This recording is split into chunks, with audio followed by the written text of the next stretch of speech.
Mesdames et messieurs, vous avez suivi il y a quelques instants les images de cette route d'Aguidi, un arrondissement de la commune de Sakété qui est dans un état de dégradation très avancé. Nous en parlons donc dans le forum d'aujourd'hui avec Mathieu Kolaoleboko. Mathieu Kolaoleboko, bien le bonjour. Bonjour Latifat, bonjour à toutes, bonjour à tous. Alors ce constat a été fait par vous-même, vous étiez donc sur place hier dans la commune de Sakété. Que se passe-t-il concrètement? J'avoue que je ne maîtrisais pas qu'il y avait un arrondissement encore si enclavé dans le département du Plateau, précisément dans la commune de Sakété. Quand nous avons appris que l'arrondissement dont vous parlez est un arrondissement oublié, je n'y avais pas cru. Il suffit de faire notre descente pour constater le calvaire. D'accord, la roue de l'enfer, il faut le qualifier comme cela, de ces riverains et de la population. La roue de l'enfer. La roue de l'enfer, parce que il suffit de faire toute une distance et de parcourir la localité, le village, et vous comprendrez que oui, ce sont désormais des femmes qui ont le moral très haut, d'accord, qui s'y trouvent. Moi, personnellement, à mon retour à la rédaction, j'étais extrêmement fatigué. Fatigué parce que c'était tout un calvaire. Il faut le dire, les difficultés étaient énormes alors que c'est une localité qui dispose des infrastructures sociaux communautaires telles que le collège d'enseignement. Ils en ont deux, il faut le dire, le 1 et le 2 à Aguidi, et ils ont des postes de douane, ils ont des commissariats, ils ont un marché, d'accord, qui est situé juste à la frontière du Nigeria. Si l'État ne prend pas garde, il faut le dire, Aguidi risque d'appartenir à la communauté nigériane parce que là-bas, la monnaie la plus utilisée, c'est le Naira, et le Yoruba est plus usité. Oui, c'est vrai que nous sommes dans le plateau, mais aussi l'anglais qui est usité par la population riveraine. Je pense que c'est une zone très enclavée et qui appartient, d'accord, au Bénin. Et lorsqu'on fait recours depuis 2016 aux différentes actions menées par le président de la République, on est en droit de se poser une seule question. Pourquoi cette localité est si oubliée alors que lorsque vous entrez déjà à l'entrée de Sakété, vous pensez peut-être que la ville s'arrêtait juste au niveau du marché Sakété, alors qu'au fond, les gens souffrent, les gens n'ont pas d'eau, les gens n'ont pas d'électricité. Je parle de l'eau potable. Lorsqu'on a fait un tour, nous avons vu des hommes et des femmes se baigner dans la rivière. Je me pose extrêmement la question, et c'est la même rivière justement qui sert justement à faire la lessive et pourquoi pas la vaisselle. Il n'y a pas d'eau pour pouvoir peut-être boire. J'ai peut-être imaginé, puisque le retour que nous avons eu, nous étions obligés d'amener notre eau d'ici pour Aguidi.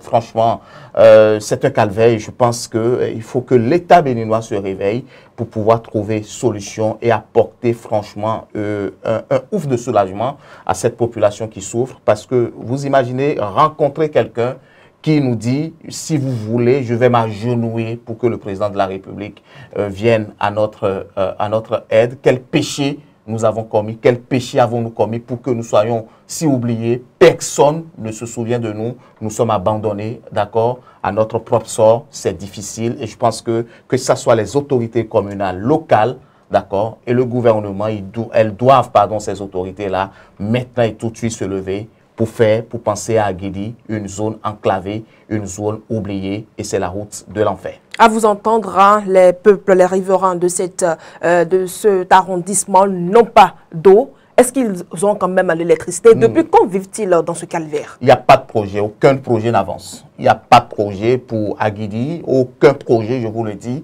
Aucun projet, alors que nous avons rencontré des policiers, nous avons rencontré des douaniers.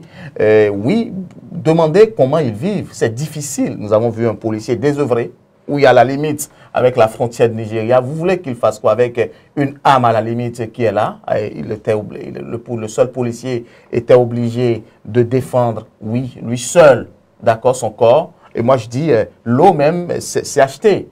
Et quelle eau, quel genre d'eau? Il faut transporter l'eau peut-être de Cotonou ou même de Porto Novo pour Aguidi. Moi, je me dis, c'est pas comme ça qu'on peut vivre dans une localité. Moi, je suis parti là-bas, j'ai perdu le réseau. Nous étions obligés de rentrer rapidement en roaming parce que il y a le réseau nigérian qui a commencé par nous embrouiller à un certain moment. Lorsque vous entrez là-bas, Latifat, je vous dis, vous perdez tout. Vous n'avez plus de connexion, vous vous déconnectez du monde, alors que vous êtes juste à 30 km de Porto Novo, alors 60 km de Cotonou. Alors, qu'est-ce qui se passe? C'est vrai qu'on parle de développement. Il ne suffit pas de s'arrêter à Cotonou pour penser que, oui, le Bénin se limite là. Nous ne disons pas que Patrice Talon n'a pas fait. Il a fait ce qu'il a pu, mais je pense que c'est le moment, bien avant de quitter le pouvoir, de pouvoir penser maintenant à cette localité, l'arrondissement d'Aguedi, qui se situe dans la commune de Sakété, parce qu'ils n'ont commis aucun péché, ils sont tous des Béninois.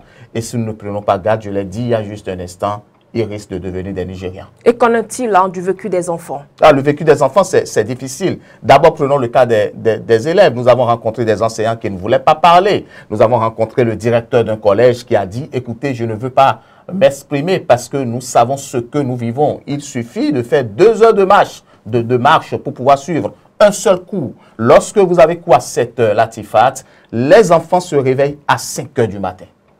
Les enfants se réveillent à 5 heures du matin pour pouvoir suivre ce trajet. Pas d'électricité, juste une petite torche pour parcourir ces sentiers-là. Une brousse, pas possible. Il faut le dire, il n'y a pas d'eau. Et lorsque vous marchez, vous êtes fatigué. Les enfants disent, à leur retour des cours de 19 h, ils risquent de rentrer autour de 20 h 30, 21 h. À quel moment vont-ils étudier, répondre favorablement aux examens ou aux interrogations de leurs enseignants? C'est compliqué. Les femmes n'ont aucune activité de revenu parce que il n'y a pas de voie pour pouvoir faire couler leurs marchandises. Là-bas, ce n'est que l'agriculture, d'accord, qui est l'activité première de ces riverains-là. Le gouvernement interdit d'aller écouler leurs produits de l'autre côté.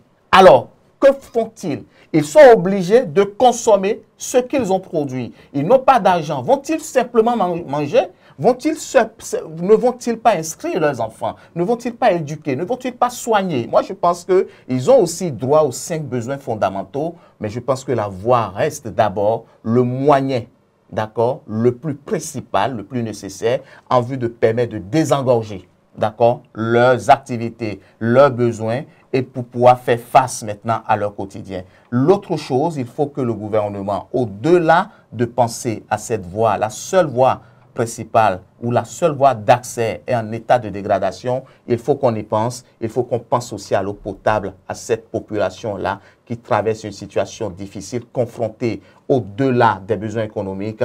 Il y a aussi des impacts, n'oubliez pas, des maladies qui rongent les enfants, le palu au quotidien, n'en parlons pas, d'accord, la dysenterie, n'en parlons pas. Il y a aussi bien d'autres maladies qu'on ne veut pas citer. Je pense que les enfants sont exposés. D'accord, la population sont exposées. Ces âmes qui y vivent n'ont pas de soutien. Et je pense que même si les autorités locales, je veux parler de la mairie, les abandonnent, il faut que le gouvernement maintenant puisse sonner, d'accord, à ce glas-là pour pouvoir leur permettre, d'accord, de respirer un tant soit peu, parce que cette population située juste à proximité de Porto Novo, à proximité de Sakété, qui est une ville, alors que lorsque vous entrez à Sakété, vous avez droit à la jouissance entre griffes, c'est-à-dire il y a l'électricité, il y a l'eau, il y a les jeunes, il y a la route, il y a les places publiques. Alors, pour pouvoir quitter Aguedi pour Sakété, il faut parcourir au moins 1 heure de route, 1 heure 30 de route. Lorsque vous êtes en moto, le véhicule, pas d'accès du tout, pas d'accès de véhicule.